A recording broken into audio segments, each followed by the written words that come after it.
नमस्कार दोस्तों, कैसे हैं आप? होप सभी अच्छे होंगे। अपना Madhya Pradesh admission and information YouTube channel पर आपका फिर से स्वागत है। आज के इस वीडियो में हम एक बहुत ही महत्वपूर्ण टॉपिक पर बात करने वाले हैं। आज के इस वीडियो में हम बात करने वाले हैं क्या बीटेक मतलब इंजीनियरिंग कोर्स करना आसान है, इसके बारे में आज मैं आपको बताने वाला हूं। देखिए, 12th के जो बच्चे होते हैं मैथ्स के, अधिकतर बीटेक करने का सोचते हैं। इसमें दो कैटेगरी के बच्चे होते हैं। एक तो इंग्लिश मीडियम के बच्चे जो कि 9th से 10th से JEE की तैयारी करना स्टार्ट कर देते हैं। उनके फैमिली वाले जो है उनको गाइडेंस देते हैं, बेसिकली कोचिंग्स लगा लेते हैं, तो उनका माहौल होता है बेसिकली। और फिर IITs NITs के लिए जाते हैं, और या फिर सेंट्रल लेवल की जो बड़ी यूनिवर्सिटीज़ हैं उनमें जो है बीटेक के लिए जाते हैं और बीटेक कर भी लेते हैं।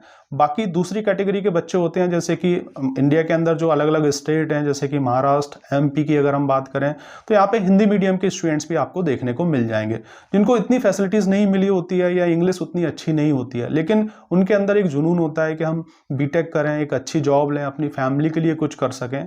तो वही चीज़ आज मैं आपको बताने वाला हूं कि आप बीटेक कर पाएंगे कि नहीं कर पाएंगे अगर आप हिंदी मीडियम से हैं। तो इसके बारे में आज मैं आपको बताऊंगा, बिल्कुल सही इन्फॉर्मेशन दूंगा। डेफिनेटली मैं आपको डरा नहीं रहा हूं, लेकिन बिल्कुल अगर आप मेहनत करने के लिए तैयार हैं तो आपके लिए ये बिल्कुल सटीक इन्फॉर्मेशन है। और उससे पहले मैं आपसे रिक्वेस्ट करूंगा, अगर आपने अभी तक इस यूट्यूब चैनल को सब्सक्राइब नहीं किया है तो इससे आप जरूर जुड़ जाएं, क्योंकि ऐसे ही एजुकेशन से जुड़े हुए बहुत सारे इन्फॉर्मेटिव वीडियो और साथ ही साथ मध्य प्रदेश के अंदर जो काउंसलिंग होती है, कॉलेजेस के रिव्यू, स्कॉलरशिप की इन्फॉर्मेशन, ऐसे तमाम वीडियो मैं आपको दे रहा हूँ। आप प्लेलिस्ट में जाके देख सकते हैं, और आगे भी जो है मैं आपको प्रोवाइड कराता रहूँगा।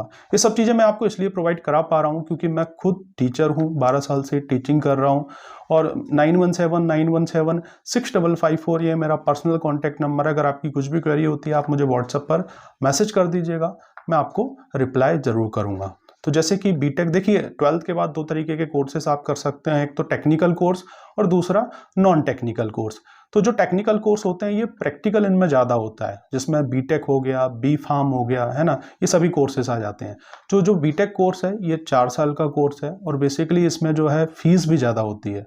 तो जो बीटेक कोर्स है इसमें टोटल अगर आप देखेंगे तो 8 सेमेस्टर होते हैं, और टोटल आपको जो है 35 से 40 सब्जेक्ट पढ़ना होते हैं। इसमें जो है आपको प्रैक्टिकल रेगुलर क्लासेस अटेंड करना होती है, और सेमेस्टर वाइज मतलब साल में 2 बार एग्ज़ाम होती है। और जो एग्ज़ाम होती है बेसिकली आपकी इंग्लिश में एग्ज़ाम होती है। मतलब क्लास में आपको पढ़ा तो हिंदी में देंगे, लेकिन जो लिखना है आपको, जो बुक्स हैं सभी आपकी जो है इंग्लिश में आने वाली हैं। बाकी टेक्निकल लैंग्वेज होती है, आसानी से समझ में आ जाती है।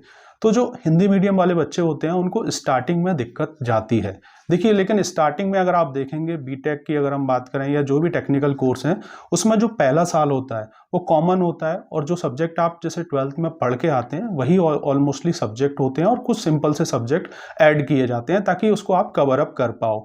जैसे कि अगर हम फर्स्ट ईयर में देखें बीटेक के अंदर, तो आपको केमिस्ट्री सब्जेक्ट भी देखने को मिलेगा, फिजिक्स भी देखने को मिलेगा, मैथ्स भी देखने को मिलेगा, इंग्लिश भी देखने को मिलेगा। तो एक साल जो है आपको जो कोर्स है उसको समझने का टाइम मिल जाता है, और ये सब्जेक्ट आप ऑलरेडी पढ़े हुए होते हो तो आपको ज़्यादा दिक्कत नहीं जाती है।